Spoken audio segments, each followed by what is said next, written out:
শৃঙ্খলা পরিস্থিতি যে যাই বলুক না কেন, আগের থেকে অনেক উন্নতি হয়েছে। যারা ছিনতাই করে নিচ্ছে তাদের কিন্তু আবার আমরা আইনের আওতায় নিয়ে আসছি। আপডেটটা লেটেস্টটা তো ওই আগে যেটা আছে ওই ওই অবস্থায় আছে এখন পর্যন্ত। তো হইলে আমরা আবার আপনাদের জানাবো। আমার মনে হয় চেঞ্জ অনেক হয়েছে, তারপরও আল্লাহ দিলে আরো হবে।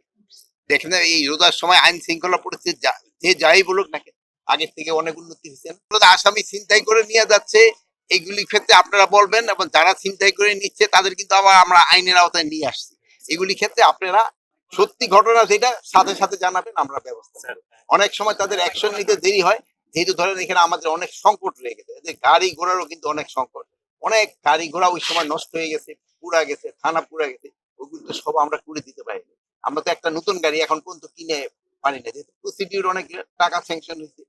এটা যদি হয়, এটা তাদের এই ব্যবস্থা আরো আচ্ছা, ওকে, সবার জন্য দোয়া করবেন।